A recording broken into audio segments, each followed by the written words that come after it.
या सगळ्या संदर्भात संबंधित मंत्रालयानं लागलीच तातडीची बैठक बोलवली आणि त्यानंतर या अपघाताची माहिती घेणं हे सुरू झालेलं आहे।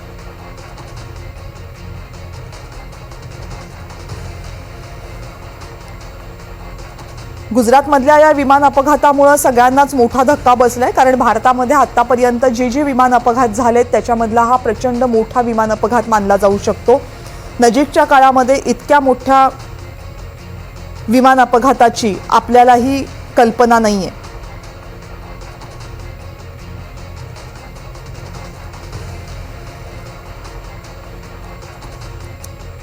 आणि जे पायलट या विमानाचं उड्डाण करत होते त्यांचा फोटो आहे हा। त्यांची माहिती संबंधित यंत्रणांना दिलेली आहे। जेव्हा इंटरनॅशनल फ्लाइट असते त्यावेळेस जे पायलट्स असतात त्यांचा अनुभव गणला जातो आणि हा अनुभव तासांमध्ये गणला जातो, म्हणजे किती तासांच्या उड्डाणाचा अनुभव संबंधित पायलटला आहे अशा हिशोबाने या पायलट्सचं मूल्यांकन केलं जातं। आणि जी प्राथमिक माहिती समोर आली त्यानुसार जे पायलट या विमानाच्या उड्डाणासाठी जबाबदार होते किंवा उड्डाण करत होते त्यांचा अनुभव प्रचंड मोठा होता। या फर्स्ट ऑफिसर क्लाइव कुंदन आणि कॅप्टन सुमित सबरवाल असे दोघे जण पायलट होते। या विमानामध्ये जे क्रू मेंबर 10 होते आणि पायलट 2 होते। या 2 पायलट्सपैकी एकाचं नाव होतं कॅप्टन सुमित सबरवाल आणि दुसऱ्याचं नाव होतं फर्स्ट ऑफिसर क्लाइव कुंदन। आता या दोघांपैकी मेडे कॉल कुणी दिला होता, त्यांना रिस्पॉन्स जेव्हा मिळाला तोपर्यंत काय झालं होतं याची माहिती आलेली नाहीये।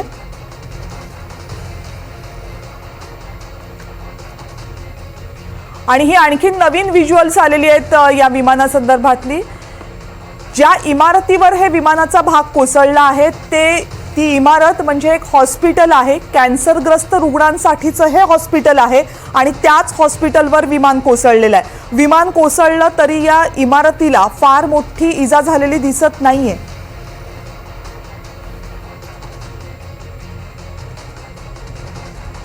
याच्यामधली आणखीन एक धक्कादायक बातमी ही आहे की 2 इमारती होत्या ज्या ठिकाणी हे विमान कोसळलं। यापैकी एक इमारत होती ती हॉस्पिटलची इमारत होती आणि दुसरी इमारत होती ती शाळेची इमारत होती।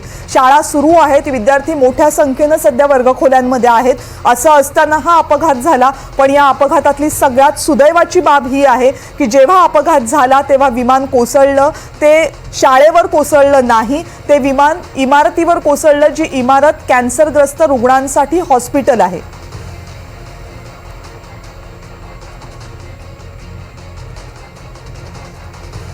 गुजरातमधली ही दृश्य आहेत। अहमदाबादमध्ये विमानाचा जो अपघात झाला त्याची जे आता आपण दृश्य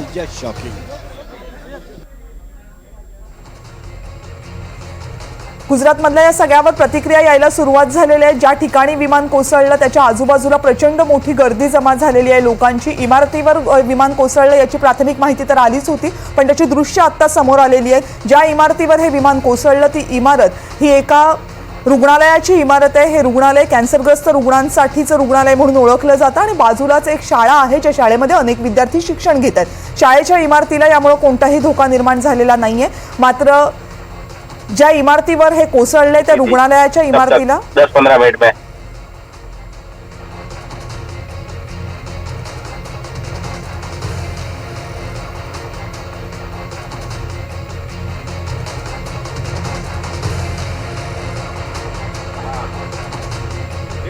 देखने गए थे। हम देखने में भी हमको बहुत गिल्टी फील हो रहा था कि नहीं इसके पैसेंजर का क्या हुआ होगा, वो एक दुख हो रहा था अंदर।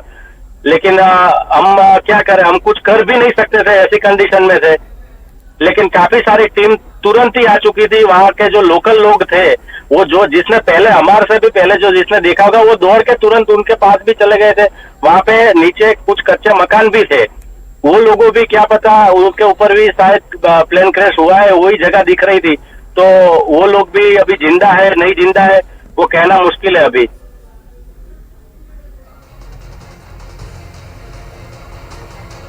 प्रत्यक्षदर्शींकडून या अपघातासंदर्भातली ही माहिती सध्या समोर येते गुजरातमधून।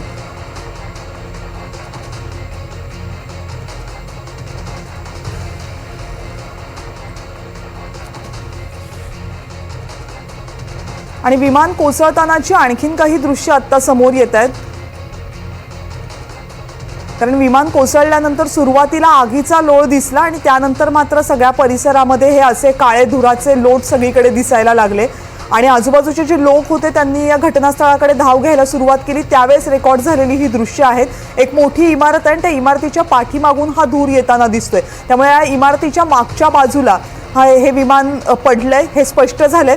आग पहिल्यांदा लागलेली दिसली, त्यानंतर आजूबाजूच्या सगळ्या परिसरामध्ये फक्त काळा धूर दिसत होता। काही लोक जवळ गेले होते, पण अशा वेळेला लगेच जवळ जाणं हे धोक्याचं असू शकतं, कारण इंधनाचा साठा विमानातला लक्षात घेता मोठा स्फोट होण्याची शक्यता असते। त्यामुळे विमान अपघाताच्या वेळेला अनेक जण दूर अंतरावर राहून सुरुवातीला परिस्थितीचा अंदाज घेण्याचा प्रयत्न करतात। इथेही तेच झालं, पण इथे नागरी वस्ती इतक्या मोठ्या प्रमाणावर होती की लोक लगेचच जवळ धावले।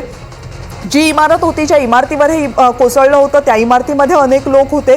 आजूबाजूला प्रत्यक्षदर्शींनी आता जशी माहिती दिली तर आजूबाजूला काही छोटी घरं सुद्धा होती, तर त्या छोट्या घरांचं नेमकं काय झालंय हेही समजलेलं नाहीये। ज्या इमारतीवर कोसळलेलं आहे त्या इमारतीच्या सुदैवानं ही इमारत कोसळलेली नाहीये, इमारत मजबूत होती।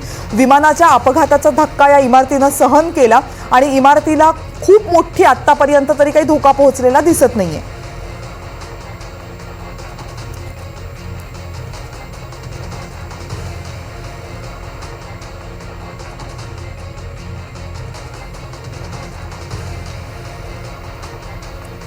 आणि 3 दृश्य आता तुम्ही गुजरातच्या या विमान अपघाताची पाहताय। पहिलं दृश्य आहे डाव्या बाजूला जे तुम्ही पाहताय, त्या ज्या क्षणी विमानाचा अपघात झाला त्या क्षणाची ही दृश्य आहेत। विमानानं अहमदाबाद एअरपोर्टवरनं उड्डाण घेतलं, काही क्षण फक्त हे विमान हवेमध्ये दिसलं आणि त्यानंतर दिसला तो फक्त आगीचा लोळ। त्यानंतर हा प्रश्न होता की विमान कोसळलं कुठे। मेघानीनगर परिसरामध्ये ज्या इमारतीवर हे विमान कोसळलं त्या इमारतीचा भाग तुम्ही दुसऱ्या दृश्यामध्ये पाहता, अगदी छोटासा भाग आहे तो या इमारतीवर पडलेला आहे। मात्र तिसऱ्या दृश्यांमध्ये आपल्याला दिसते की या विमानाचा जो मोठा भाग ज्या इमारतीवर पडलाय त्या इमारतीची ही दृश्य आहेत। रुग्णालयाची इमारत आहे एक यापैकी आणि आणखी एक इमारत आहे। या इमारतींवर या विमानाचा मोठा भाग पडला। जेव्हा विमान कोसळतं तेव्हा त्याचा आकार काही फक्त एका इमारतीपुरता मर्यादित नसतो, प्रचंड मोठा आकार असतो या विमानाचा। त्यामुळे काही इमारतींवर मिळून हे विमान पडलंय। त्यापैकी एक इमारत आहे जी कॅन्सर रुग्णांची इमारत आहे, कॅन्सर रुग्णांसाठी उपचार देणाऱ्या रुग्णालयाची इमारत आहे।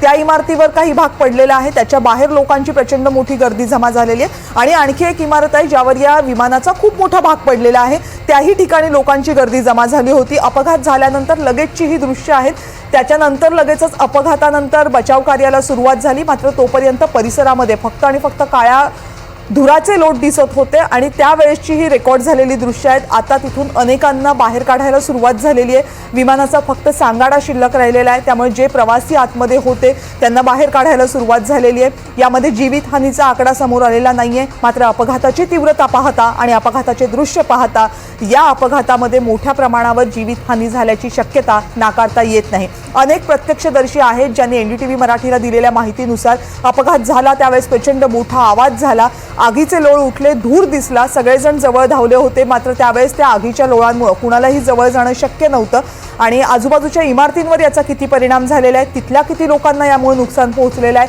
विमानातल्या प्रवाशांचं काय झालेलं आहे, हे सगळं आता फक्त दृश्यांमधनं समोर येतंय। कारण तोपर्यंत कुणालाही लगेचच याच्या जवळ जाणं शक्य नव्हतं। अग्निशमन दलाच्या गाड्यांनी जेव्हा विमानाला लागलेली आग विझवायला सुरुवात केली त्यानंतरच या सगळ्या परिस्थितीची कल्पना यायला लागली। काही दृश्य आता समोर यायला लागलेली आहेत आणि हे जे अवशेष तुम्ही पाहता हे त्याच विमानाचे अवशेष आहेत ज्या विमानानं काही क्षणांपूर्वी लंडनला जाण्यासाठी उड्डाण घेतलं होतं।